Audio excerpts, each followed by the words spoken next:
Now guys, your Mercedes is full of hidden features and hidden tips and tricks, and I featured quite a few on my channel. But in this video, I thought we'd do some more. Yes, we've got some more tips and tricks on Mercedes-Benz, and more specifically in this one, these are features that you can enable or settings to change, and even things to help you when driving at night. But first and foremost, the headlights, or more specifically, the indicators.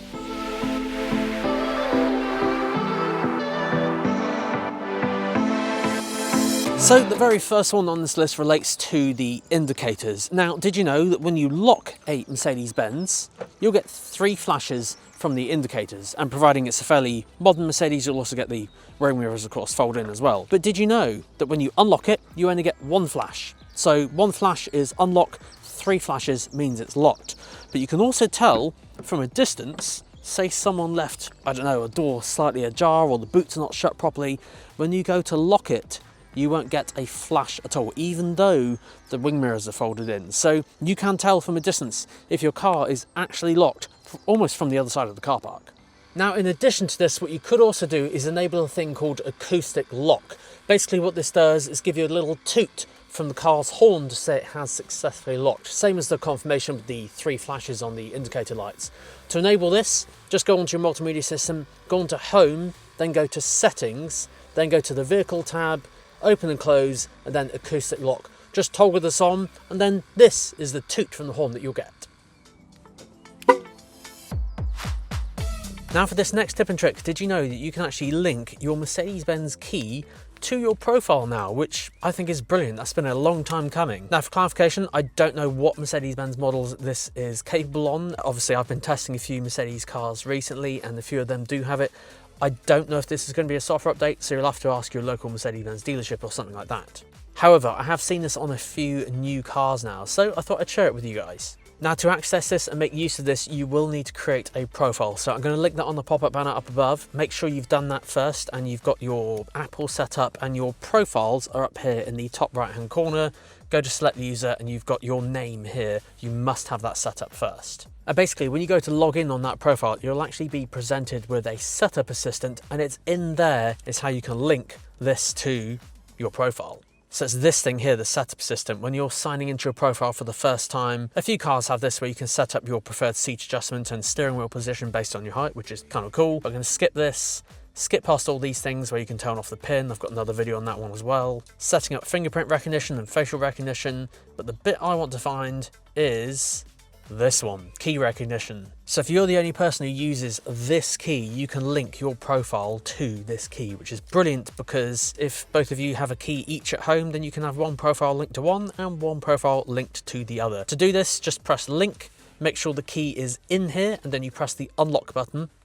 There you go, key successfully linked. It's that easy. Now, as I said, I don't know what models this is on, so check with the local Mercedes-Benz to find out which one it's compatible with. Now, one of the most annoying features out there is definitely that speed limit warning, which is found on all new cars and just bongs at you even though you're not speeding. Thankfully, right now it is behaving. We're in a 20-mile-an-hour built-up area in the middle of town, and it says 20 on the screen. However, sometimes it can get it wrong and you want to turn it off. Now, Mercedes-Benz is actually one of the brands out there which do make it quite easy to turn it off.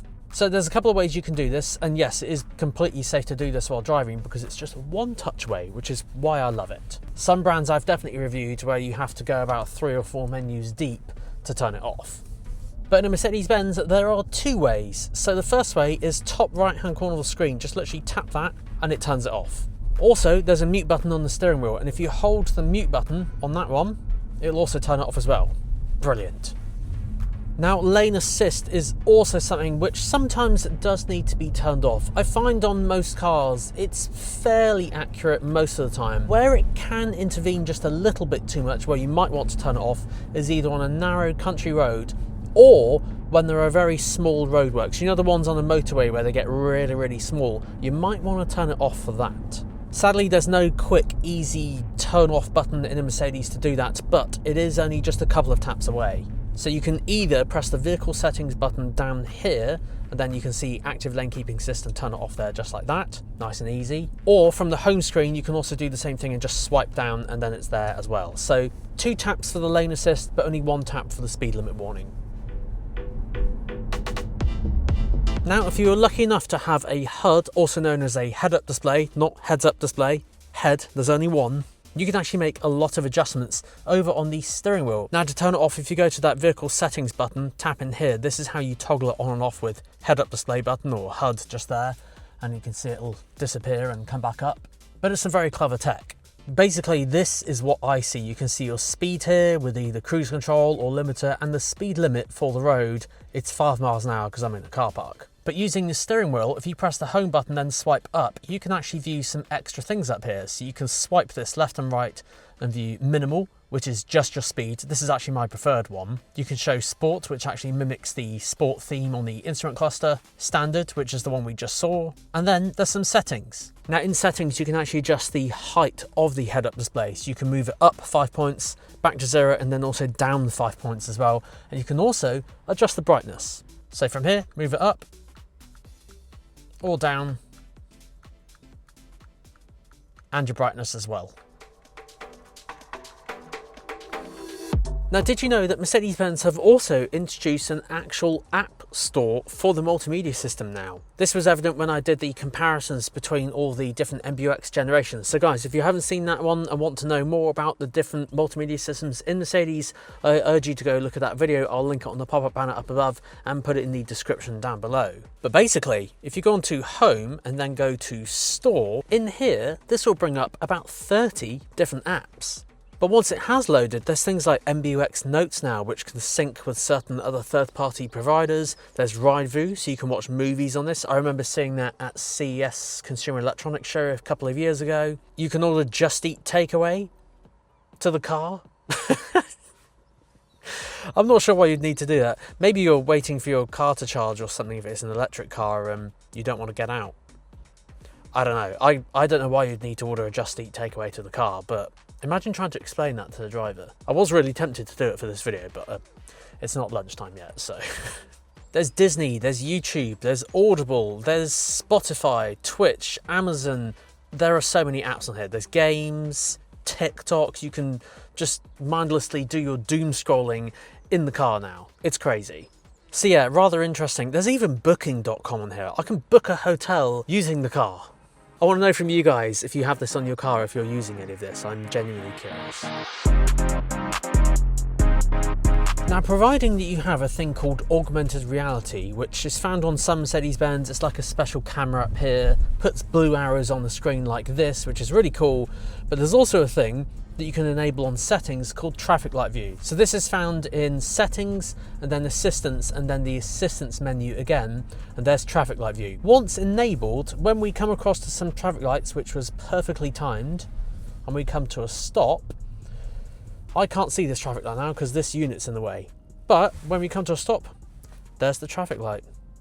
It saves me having to lean forward like this. I know I could look over there at that one, but you know what they're like. Some intersections are a little bit busy, lots of lights and lots of things going on. But yeah, I can see it from here.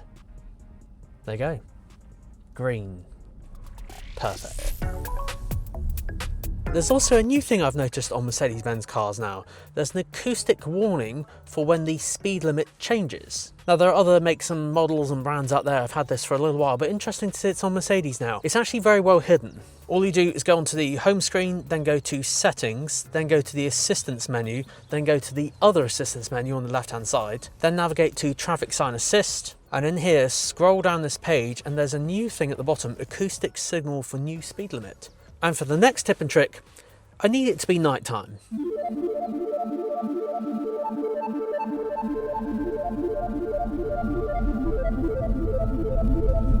When driving at night, of course, quite a few modern cars out there these days have automatic high beam, which is great. If I flick this on here by pushing the indicator stalk away, you get the A appear and then the blue full beam symbol. We've all seen this before. And as sophisticated as it is on modern Mercedes-Benz, you've got multi-beam LED that came out on the E-Class in 2016, then digital light, which came out a few years ago, and they've even got a newer version, which I need to test, so make sure you hit that subscribe button. But the problem is, it's not perfect. It is an assistance system at the end of the day. And yes, although here, for example, it's made a cutout of the car in front of me, it's some very, very clever tech. Unfortunately, the cameras don't always pick it up that easily. But in real life, it's genuinely working. But there can be some scenarios where you want to do it manually. All you need to do is adjust your light cluster over on the right hand side down here. And all you do is flick it over to the 1 o'clock position, and then you can do it all manually. So 1 o'clock, and now I can control my full beam manually like this. It's almost as if I can flash my lights just like that, but yet you can keep it on full beam, but just bear in mind it's completely manual here. It will not automatically dip for oncoming cars. And speaking of the high beam where you can adjust it to a manual setting, there's also a light mode and dark mode for the maps as well. Now this is especially useful if you're driving at night and you just find this to be just a little bit too bright. You can adjust it. And this is actually quite well hidden as well. So if you go onto the vehicle settings icon up here on the navigation page, then go to the settings icon down here, then go to view, and then if you keep scrolling down this page, you will find the max color scheme. In here you can choose automatic day or night. Now some cars I've come across do just have it on day, but if you have it on automatic, it will automatically dim down at night time. But nighttime kind of looks a bit like this. And then light mode looks like this. So a couple of variations there depending on your personal preferences. So there we go guys, that is 10 tips and tricks on your Mercedes-Benz. Let me know your favourite down below. And if you want to see some more tips and tricks on Mercedes, well, click on this video right here. So I've got a load of them in there. I think there's over like 130 of them in there now. So yeah, have a look on there. Message me down below, of course, if you have any questions. Thank you so much for watching. Until next time, see you then.